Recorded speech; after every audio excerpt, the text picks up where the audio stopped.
Merci de cette fidélité au programme de Renouveau TV et bienvenue dans votre émission Diaspora Info. Diaspora Info sera consacrée ce soir à cette visite du chef de la mission de l'OIM au CSDM et la situation d'une centaine de migrants maliens qui seraient bloqués à la frontière entre le Niger et le Mali. Pour aborder ces deux thématiques, nous avons invité ce soir pour vous le président du Conseil supérieur de la diaspora malienne. Il s'agit bien sûr de M. Mohamed Chérif Haïdara. M. Haïdara, bonjour, bonsoir. Bonjour, M. Merci d'avoir accepté de répondre à cette invitation. C'est toujours un plaisir de vous retrouver. Avant d'aborder ces deux thématiques annoncées, vous avez défrayé la chronique à travers une sortie qui ne serait pas comprise par un certain leader religieux. Est-ce que vous pouvez revenir sur ce film? Alors, c'est toujours un plaisir de remercier l'ensemble des téléspectateurs de la télévision de la diaspora Renouveau et l'ensemble des techniciens qui nous permet d'être vus à travers le monde. Et effectivement, le dimanche passé, j'étais invité à un débat autour de la loi électorale auquel nous avons participé par Makan Sidibé. C'est la participation de la diaspora aux législatives prochaines et le nombre de députés qu'on souhaiterait avoir. Et il n'y a pas eu d'opposition, parce que depuis 1992, il était bien précis qu'on devrait avoir au moins 10 députés à l'époque. Oui. Et compte tenu de certains arrangements entre l'association qui était mise en place au nom des Maliens établis à l'extérieur, il y a eu un manque de suivi, il y a eu, si vous voulez, un genre d'omerta, et il n'y a jamais eu une défense farouche pour enfin qu'on ait des députés à l'Assemblée nationale, ce qui explique les pays qui ont pris notre modèle comme étant un modèle phare dans la défense de ses compatriotes, un peu comme le Sénégal. Aujourd'hui, qui a moins de 3 millions de Sénégalais vivant à l'étranger, ils ont 15 députés. Oui. Donc, c'est au cours de ce débat que M. Jim, Issa Jim, parce qu'on l'appelle, parce que vous savez, un peu quand M. Jim, c'est le coordinateur de la semence?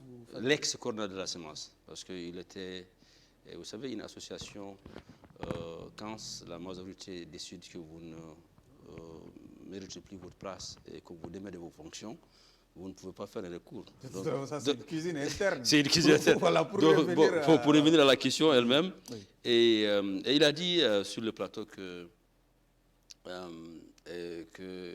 il faut qu'on nous dise, nous, la diaspora, la vérité, qu'on ne peut pas avoir 10% de l'Assemblée. Oui. Alors que nous avons quand même pu montrer notre participation dans la constitution de la nation et nous avons été présents ces 5 dernières années. Oui. Et il n'y a personne qui peut contester notre soutien à nos familles et aussi à l'État. Oui. Parce que si aujourd'hui on n'est pas en guerre civile, c'est grâce aux remittances de la diaspora. Et ce qui m'a choqué, et j'étais très énervé, parce que quelqu'un comme lui n'était pas la bonne personne pour tenir de tels propos. Oui. Pour la simple raison, la semence a été mise en place, j'étais membre, dès le début. On a échangé avant même que les statuts soient déposés. Et nous avons adhéré. J'étais très clair. Si c'était une association, oui. Mais si c'est un parti politique, non. Il a changé la semence en parti politique sans prendre l'aval de personne. Et nous avons contribué à faire adhérer nos compatriotes à travers le monde, la diaspora, dans la semence. À toutes les réunions de la semence, on a participé, on a contribué. Et semence s'est élargie.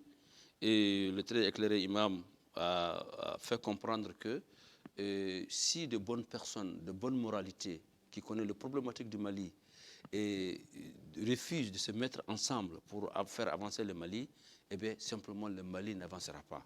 Donc, il faut beaucoup plus en vouloir à ceux qui ne font rien pour améliorer que ceux qui sont en train de faire du mal. Donc ceux qui ne nous ont pas empêchés, il n'y a pas une grande différence entre eux. À travers vous, la diaspora a été choquée par... Choqué, vraiment outré par ce qu'il a dit.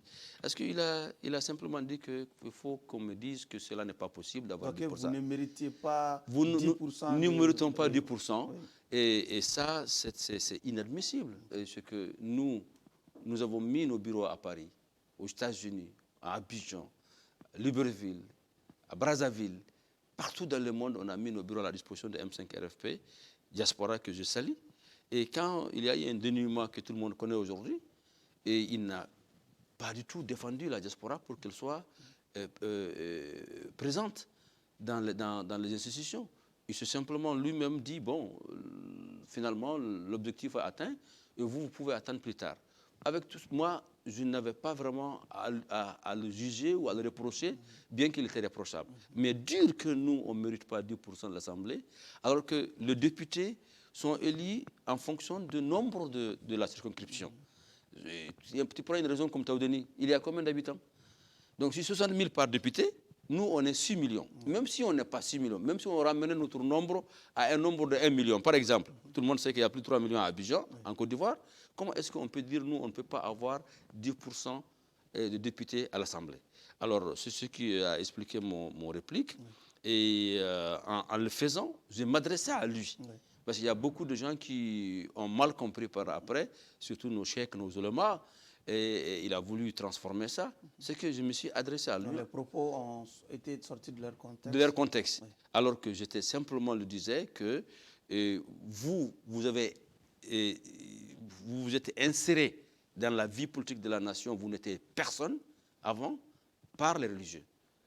Parce que vous-même étiez chargé de communication du Haut Conseil à l'époque de la présidence de l'imam Diko. Et à travers ça, vous voulez atteindre tous les niveaux, vous vous attaquez à tous les politiques, des personnes humbles, des personnes qui ont travaillé pour le Mali comme Modibo Sidibé, des personnes comme Kadjetoussi, Madame So Kadjetoussi, qui est une icône, notre reine d'Angleterre, et des personnes comme Choguel Maïga, qui ont été toujours cohérents et corrects, et qui fait la fierté de l'Afrique. Ou des personnes comme Moutagatal, vous insultez tout le monde, vous vous adressez à tout le monde, et aujourd'hui, maintenant, c'est la diaspora. Alors, il faut que ça s'arrête et aller jusqu'à dire, je ne sais pas comment on le dit en Bambara, qu'on ne peut pas manger la souris et ne pas pouvoir manger la queue. Mais qui est la souris? Et qui a mangé la souris? Et qui est la queue? Donc, je l'ai arrêté. En l'arrêtant, je fais justement une comparaison en lui disant, mais votre rôle, vous, a été qui? Je m'adresse à lui. Parce qu'il nous a offensés, nous, la diaspora. Et comme il voulait tourner la chose vers les religieux, je vais dire que dans notre religion, le Coran a été très clair là-dessus. Celui qui riposte après qu'on l'a commis de tort, il n'y a aucun blâme contre lui. Mais, et aussi, les ayats qui suit, qui dit, mais celui qui accepte et pardonne à cause de Dieu, c'est la meilleure voie à suivre. Donc moi, j'ai réagi immédiatement, parce que j'étais dans légitime défense de réagir au nom de la diaspora malienne. Donc après ça, l'interprétation a été, et j'ai fait, après la rencontre avec le président nous avons demandé de rencontrer le président du CNT, il nous a reçu, M. Malik Diaw, nous l'avons dit clairement que nous demandons le départ de Kaoudim parce qu'il devient vraiment un danger pour la cohésion et la transition. Ce dernier a présenté ses excuses, nous l'avons accepté, mais on a été surpris qu'on le revoie 2 jours après aller au Conseil sur leur invitation pour dire qu'il va aller faire des visites dans la diaspora pour demander de soutenir la transition. Et notre réaction ne s'est pas fait attendre.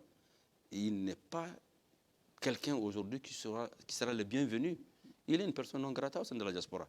Et s'il en doute qu'il y a une autre organisation que nous, au sein de la diaspora, il pourra faire la visite et il va s'en rendre compte. Donc mes propos ont été sur leur contexte. Je m'adressais à lui, pas à quelqu'un d'autre. Pas au leader religieux. À la religion. À la religion, c'est à lui que je m'adressais. Et aussi dire à la diaspora, il ne peut pas nous dire ça. il ne peut pas faire ce qu'il a fait au M5 RFP, il ne peut pas se mettre ensemble avec des gens qui veulent nous prendre nos droits et prétendre aller aujourd'hui dans la diaspora pour dire qu'il est venu pour défendre la transition. La transition a ses problèmes, la diaspora a joué son rôle pour les changements, il attend toujours la diaspora M5 RFP d'être prise en compte et d'être respectée pour le travail qu'ils ont fait. Je salue la diaspora de France, M5 RFP de France, des États-Unis. Et on a même Kader Traoré qui est mort, l'arme dans la main en train de se battre. On ne parle même plus de ce monsieur-là aujourd'hui. Donc, il est important que les diasporas sachent il est une personne non grata, Inch'Allah, et jusqu'à ce qu'il présente des excuses publiques, et ce que nous avons demandé. Avant ces excuses publiques, nous allons parler de cette visite de la mission de l'Organisation internationale pour les migrants au Mali, Pascal Rantiès, qui a rendu le jeudi dernier au siège du Conseil supérieur de la diaspora malienne une visite de courtoisie. À la faveur de cette visite de courtoisie, le chef de la mission de l'OIM au Mali et le président du CSDM ont passé en revue la situation des jeunes migrants maliens. Monsieur Chérif Haïdara, pouvez-vous revenir sur les grandes lignes de cette visite de courtoisie? Effectivement, nous avons eu l'honneur et un grand plaisir de recevoir le chef de la délégation de l'OIM à notre siège le jeudi. Et on a eu des échanges très fructueux. Vous savez, l'OIM, c'est une organisation internationale pour l'immigration. Il y a beaucoup de gens qui ne comprennent pas la définition quand on dit OIM. C'est pour l'immigration, donc ce n'est pas contre l'immigration. Donc on peut définir... encadrer l'immigration. Encadrer l'immigration. Oui. Donc ils font aussi beaucoup d'autres choses, des personnes déplacées à l'intérieur. Ils font vraiment un travail exceptionnel parce que c'est l'ensemble des Nations Unies, c'est 173 pays dont le Mali est membre. Justement, en attendant, nous allons écouter la réaction du chef de la mission juste après cette visite. Très bien. Alors bonjour, je m'appelle Pascal Rantiens, je suis le représentant et chef de mission de l'Organisation internationale pour les migrations ici au Mali. Et j'ai eu l'honneur, la joie et le plaisir d'être reçu aujourd'hui par le Conseil supérieur des Maliens de l'extérieur. On a discuté évidemment de questions qui sont liées entre autres au rôle de la diaspora, donc à savoir des Maliens d'ici et d'ailleurs, des liens entre eux, de leur capacité à accompagner les avancées socio-économiques du pays, du fait de pouvoir quelque part compter sur le soutien de mon organisation, l'Organisation internationale pour les migrations, afin de pouvoir accompagner quelque part le cadrage de l'apport de la diaspora dans les questions d'investissement au niveau du pays.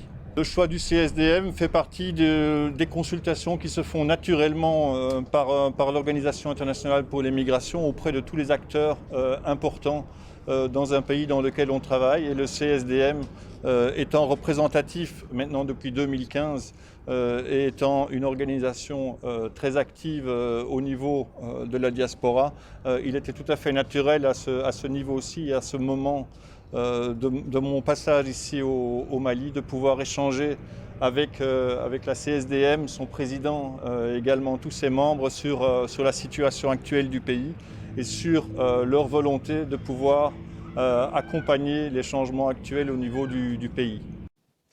M. Haïdara, c'était là la réaction du chef de la mission de l'OIM au Mali. Vous étiez en train de nous égrener les grandes lignes de cette visite. Oui, vous savez, de 2017 à date en 2021, l'OIM a facilité le rapatriement de plus de 22 000 Maliens. Et il y a aussi quelques nationalités des pays voisins. Il y a eu beaucoup de milliards qui ont été dépensés pour permettre à ces jeunes de revenir. Et aussi un plan d'accompagnement. Donc ce dont nous nous sommes dit, c'est de voir comment est-ce qu'on peut créer des opportunités d'une façon pérenne pour créer de l'emploi, de formation. Parce que les gens partent parce qu'ils n'ont pas de perspective. Ouais, et national. On ne peut pas comprendre que le Sikasso, Caille, des régions éminemment minières, parce que notre économie dépend, 22% du budget vient du secteur minier, qu'il n'y a aucune école de formation. Nous n'avons pas de ces écoles. Donc il faut qu'on pense à créer ces écoles de formation, parce que l'objectif aujourd'hui, comme OIM, c'est pour l'immigration. Organisation internationale pour l'immigration. Oui. Donc nous nous dirigeons aujourd'hui vers une immigration choisie. Ça veut dire que ces pays qui nous disent aujourd'hui qu'ils font un planning de 50 ans à venir, et qu'ils veulent des immigrés, mais immigrés qui sont qualifiés. Je donne l'exemple. Aux États-Unis, en 2030, ils auront besoin de plus de 8000 infirmières. Et nous n'avons pas des écoles qui forment des infirmiers. Qui va les envoyer? Ce serait l'Éthiopie, ce serait la Philippine, ce serait l'Inde. Donc il faut qu'on s'inscrit et en faisant des écoles de formation. Vous avez formulé toutes ces propositions? Absolument, absolument. Et nous allons travailler dans les jours à venir pour voir les cas de formation et aussi créer des agropoles pour permettre à ces jeunes Maliens d'avoir l'opportunité de travailler et avoir de l'argent, parce que partir ou rester, c'est un droit. Donc, ce que nous voulons aujourd'hui, on ne peut pas être un pays qui a beaucoup plus d'immigrés dans la sous-région que les autres et qu'on ne s'inscrit pas dans cette logique pour être en mesure de répondre à l'appel de nos partenaires pour une immigration choisie. Et l'immigration clandestine dont nous parlons, elle existera toujours. Je dis à l'Union européenne, s'ils n'aident pas le Mali et les autres pays dans les mêmes conditions, même s'ils électrifient la mer, on le trouvera là-bas. On ne peut pas comprendre qu'ils dépensent plus de 3 milliards 600 millions comme étant un filet de sécurité à des conditions aux aéroports, le fil de fer barbelé.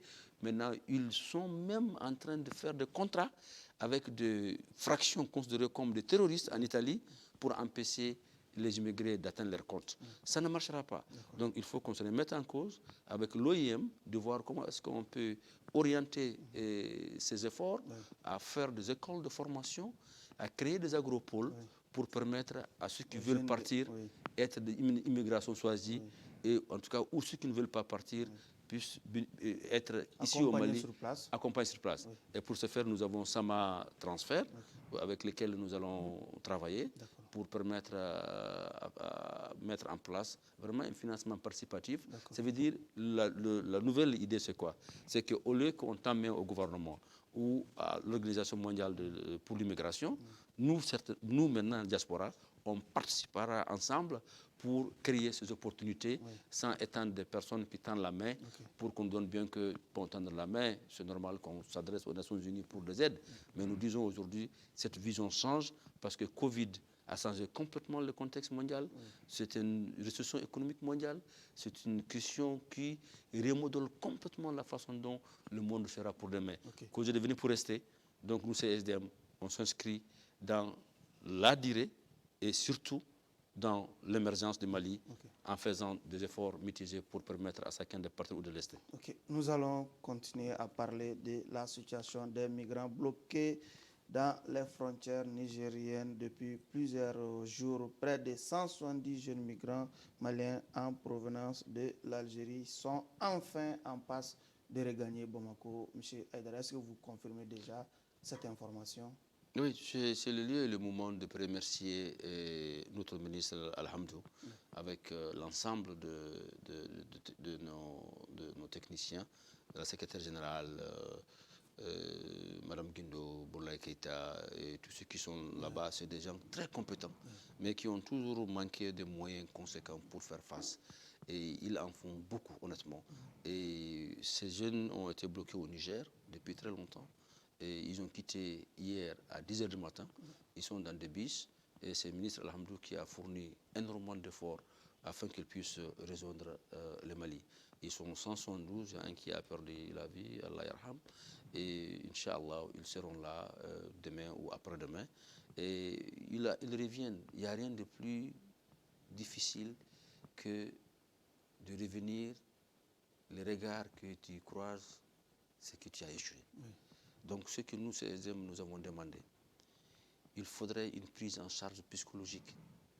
les amener, c'est très bien. Oui, mais en attendant, pourquoi ils étaient bloqués à la frontière? Bon, il y avait le Covid. Oui.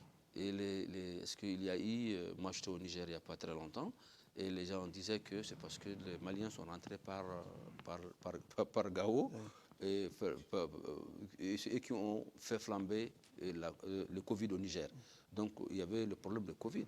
Et nous nous sommes dit, bon écoutez, et qu'il y ait le Covid ou qu'il soit radioactif, oui, mais c'est leur pays, il faut qu'ils reviennent. On ne va pas les regarder après avoir nous faire venir ici Air Coronavirus, tu te rappelles, de France, qui a fait contaminer beaucoup plus de Maliens qu'on en était avant. Vous ne pouvez pas amener un avion de Paris avec des gens, quand les frontières étaient fermées, parce que vous avez des anciens chefs d'État et des fils de présidents qui étaient là-dedans. Et aujourd'hui, vous nous dites non, eux, ils ne peuvent pas venir, ils doivent rester là-bas parce qu'il y a Covid. Alors non. Donc nous avons dit, il n'en est pas question. Si vous avez fait venir un avion de Paris pendant que les frontières étaient fermées, pendant que les aéroports étaient fermés, vous ne pouvez pas nous dire aujourd'hui que vous allez garder ces soldats économiques maliens au Niger sans que vous les ramenez. Je pense que la cause a été attendue. Il faut quand même dire que ce gouvernement est très courageux. Le gouvernement de Mokhtar Ouane, je les remercie, de prendre des décisions. Ils sont cohérents jusque-là, en tout cas dans ces actes qu'ils posent. Et nous souhaitons qu'ils continuent dans ce sens, parce que c'est ce que nous attendons d'eux. Okay. Peut-être un dernier message adressé à l'ensemble de la diaspora malienne. Oui, je dirais à la diaspora malienne que nous sommes à un tournant décisif. Et le gouvernement a pris une décision que je salue ici, qui est de régulariser les cartes d'ENA. Et il y a un email qui a été donné, vous avez un numéro de téléphone. C'est vrai, il y a beaucoup de personnes qui appellent. Ils sont en train de régulariser ça. Un peu de patience. Mais il y en a certaines personnes qui ne peuvent plus attendre parce qu'ils vont perdre leur carte de séjour. Donc de comprendre que la loi elle-même, elle sera votée au CNT très bientôt pour permettre à tous ces Koulibaly qui changent ce nom plusieurs fois dans l'année d'avoir choisir un seul nom, s'il vous plaît, pour qu'ils aient leur carte de séjour définitive. Et le problème d'imprimer nos cartes, finalement, ces cartes seraient imprimées ici au Mali, parce que c'est l'expression de la souveraineté malienne même. J'ai rencontré le ministre de l'administration territoriale, Maïga. Il est très éclairé, il a des idées très claires là-dessus, et il a dit clairement à la télé, voilà ce que nous allons faire, mais ça se fera dans le cadre de la loi. Donc il faut une loi dérogative. J'ai même vu la loi elle-même. Elle sera au CNT. On a rencontré le président. On n'a pas manqué de demander son soutien afin que cette loi soit votée. Et la deuxième chose que je veux dire à nos compatriotes, il y a un enrôlement qui est en cours. Le enrôlement, nous, on a demandé un recensement de Maliens, mais ils disent qu'il faut le faire, l'enrôlement. On comprend que ça demande beaucoup d'argent, beaucoup de personnes. On souhaite que cet enrôlement soit fait simultanément avec le recensement. Donc je lance un appel à tous les Maliens là où ils sont de s'enrôler. Mais surtout aussi un appel au gouvernement pour dire ne nous envoyez pas 5 personnes à Paris pour 2 semaines en pensant que quelqu'un va quitter Lyon pour venir s'enrôler. Il faut que l'équipe qui est partie pour l'enrôlement se déplace, va dans le foyer, va vers se trouvent les Maliens pour les enrôler. Et quand vous arrivez à Abidjan, allez-y à Galbal, allez-y à Treichville, allez-y à Bokeh, allez-y là où se trouvent les Maliens.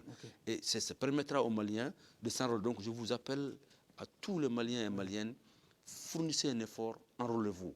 Parce que tant que nos gouvernants ne comprendront pas que vous pouvez les sanctionner par votre carte électeur, on ne sera pas pris au sérieux. Et nous nous battons, Inch'Allah. On a déjà des représentants au CNT et on aura nos 10% à l'Assemblée, Inch'Allah. Et le dernier mot, c'est de dire Issa Jim n'est pas le bienvenu dans la diaspora jusqu'à ce qu'il présente ses excuses publiquement. M. Aidara, tout le plaisir était pour nous. Merci de m'avoir reçu. C'était là votre émission Diaspora Info. Diaspora Info, une émission consacrée aux informations des Maliens établis à l'extérieur et ceux qui ont décidé de retourner au Mali. Clin d'œil à tous nos téléspectateurs du côté de la France. Merci, au revoir.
le Niger et le Mali. Pour aborder ces deux thématiques, nous avons invité ce soir pour vous le président du Conseil supérieur de la diaspora malienne. Il s'agit bien sûr de M. Mohamed Cherif Haïdara. M. Haïdara, bonjour, bonsoir. Bonjour, M. Merci d'avoir accepté de répondre à cette invitation. C'est toujours un plaisir de vous retrouver. Avant d'aborder ces deux thématiques annoncées, vous avez défrayé la chronique à travers une sortie qui ne serait pas comprise par une certaine